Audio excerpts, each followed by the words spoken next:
Hare Krishna. Dear friends, I am so grateful to have you all here with me today. As we come together, I want to express my heartfelt gratitude for this beautiful journey we share. Today we will offer our devotion to Tulsidas, and with his grace we will begin the Ramcharitmanas from the Balkand. Let us open our hearts and divine into the sacred text together. Before we begin the Balkand, let us understand that Goswami Tulsidas does not directly with the story of Lord Rama.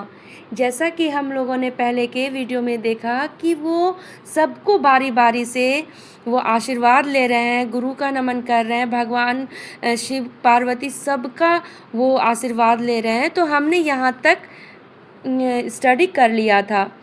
अब ये श्री गुरुदेव के चरण नखों का प्रकाश मणियों के प्रकाश के समान है, जिसके स्मरण मात्र से हृदय में दिव्य दृष्टि उत्पन्न हो जाती है। वह प्रकाश मोह रूपी अंधकार को दूर कर देता है। वह जिसके हृदय में आ जाता है वह बड़ा भाग्यवान होता है। यहाँ तक हमने चर्चा कर ली थी। अब चलिए हम लोग अगले पंक्ति में चलते हैं। उगरहि विमल विलोचन ही के, मिटहि दोष दुख भव रजनी के, सुजहि रामचरित मणि मानिक, गुप्त प्रगट जहाँ जे जोहि खानिक। तो इस दोहा को हम समझने का प्रयास कर रहे हैं। उस प्रकाश के हृदय में आते ही निर्मल नेत्र खुल जाते हैं तथा संसार रूपी रात्रि के क्लेश दोष दूर हो जाते हैं।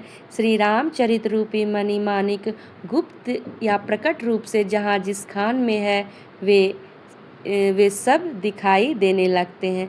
तो रामचरितमानस का कितना हमारे जीवन में महत्व है ये हमें तुलसीदास के माध्यम से पता चलेगा। तो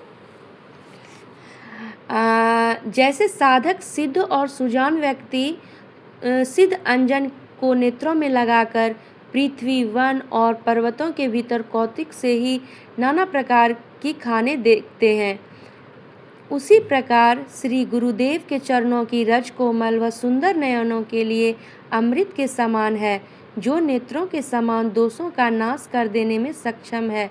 मैं उसी अंजन से अपने विवेक रूपी नेत्रों को निर्मल कर संसार रूपी बंधन से मुक्त कर देने वाले श्री राम के चरित्र का वर्णन करता हूँ।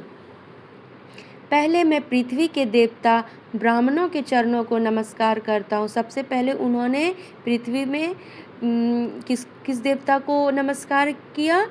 ब्राह्मणों को, जो मोह से उत्पन्न सब संशयों को हर लेते हैं। फिर सर्व गुणों की खान महात्माओं के समाज को प्रेम सहित सुंदरवाणी से प्रणाम करते हैं। संतों का चरित्र कपास के समान होता है, जिसका फल नीरस और विशद होते हुए भी गुणकारी होता है। जिस प्रकार वो स्वयं कष्ट सह करके भी दूसरों के गुप्त स्थानों को ढकता है, उसी प्रकार साधु जन भी स्वयं दुख सहकर दूसरों के दोषों पर पर्दा डाले रखते हैं, जिसके कारण वे वंदनीय होते हैं और यश प्राप्त होते हैं। स्वयं जिस प्रकार हमारे जो भी हमारे वेल विशर हैं, माँ पिता भाई बहन दोस्त गुरु, वो हमारे अवगुण पर नहीं ध्यान देते हैं, वो गुण पे फोकस करते हैं। थोड़ी भी हम लोगों से भूल हो जाती है तो बोलते हैं ठीक है कोई बात नहीं, नेक्स्ट टाइम से ऐसा मत करना, आगे बढ़ो। जैसे संत हमारे जीवन में हमारे भूल पे फोकस नहीं करते हैं, उसी प्रकार हमारे माँ पिता जो भी हैं हमारे जीवन में, जो हमारे सच में वेल विशर हैं, वो कभी हमारे निगेटिव पॉइंट पर कभी भी वो फोकस नहीं करेंगे, जिनको सच में आपसे प्रेम है। तो उसी प्रकार संत समाज आनंद और मंगल से परिपूर्ण है, जो संसार में चलता फिरता तीर्थराज है। जहाँ संत समाज रूपी उस तीर्थराज अर्थात प्रयाग में राम भक्ति रूपी गंगा जी की धारा बहती है और ब्रह्म विचार का प्रचार सरस्वती जी हैं। विधि और निषेध रूपी कर्मकांड रूपी जो कथा है वह कलिकाल के समस्त पापों को हरने वाली सूर्य नंदिनी यमुना जी हैं, तथा भगवान श्री विष्णु और शंकर जी की कथाएं सुंदर त्रिवेणी है, जो सुनने मात्र से ही मंगल और आनंद प्रदान करने वाली है। तुलसीदास इन सभी के माध्यम से हम लोगों को बताना चाह रहे हैं कि हम लोग के जीवन में किस कार्य से हमारा मंगल होता है और हम जीवन में आगे बढ़ते हैं। अपने धर्म में जो अटल विश्वास अक्षय वट है और शुभ कर्म ही उस तीर्थराज का परिवार है। वह संत समाज रूपी तीर्थ सब देशों में है, सब समय सभी को सहज है तथा आदरपूर्वक सेवन करने से क्लेशों का नाश करने वाला है। यह तीर्थराज अकथनीय और अलौकिक है एवं तुरंत फल देता है, इसका प्रभाव प्रत्यक्ष है।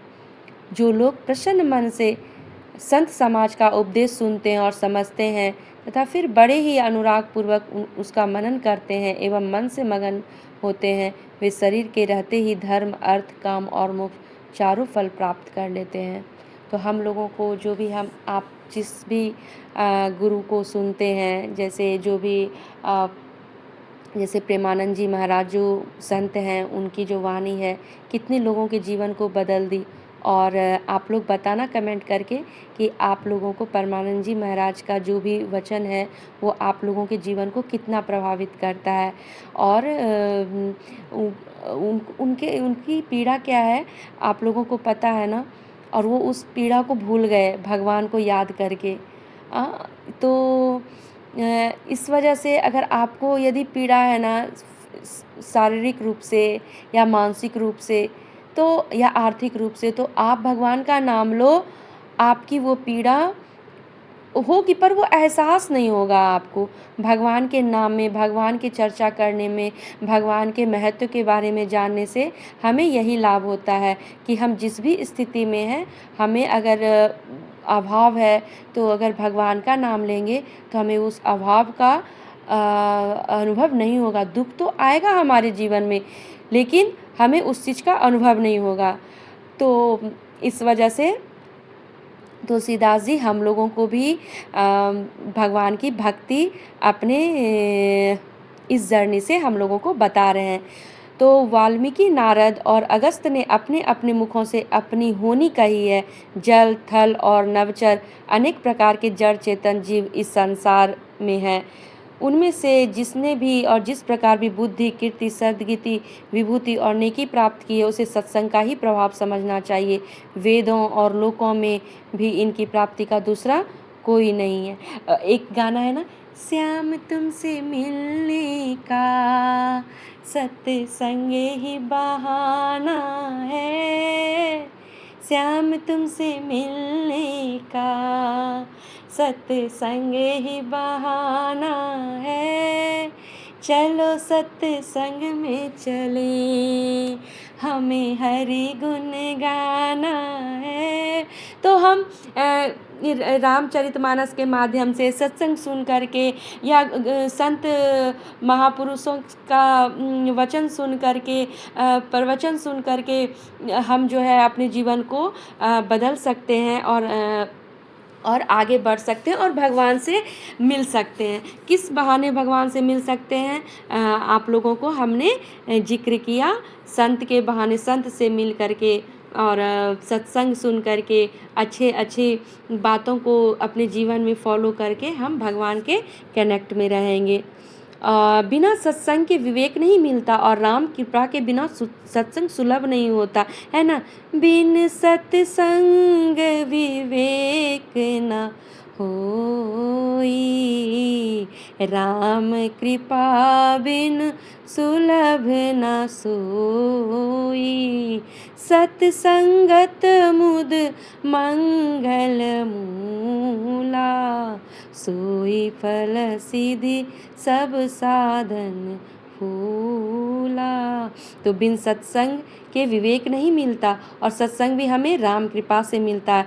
सत्संगति कल्याण की जड़ है, सत्संग की सिद्धि ही फल है, बाकी सब साधन तो फूल मात्र है। यदि आपके जीवन में सत्संग है, आप जिन लोगों के साथ रहें उनकी संगति अच्छी है, उनका रहन सहन अच्छा है, उनकी भाषा में मधुरता है, वो अपने जीवन में आगे बढ़ रहे हैं, भगवान की भक्ति कर रहे हैं, तो यानी आप पर भगवान की कृपा है। तो बताना आज का वीडियो आप लोगों को कैसा लगा। और इस तरह से बारी बारी से हम तुलसीदास जैसे जैसे सबका नमन कर रहे हैं, हम लोग भी नमन करते हुए अपने जीवन में आगे बढ़ेंगे। तब तक के लिए हरे कृष्णा।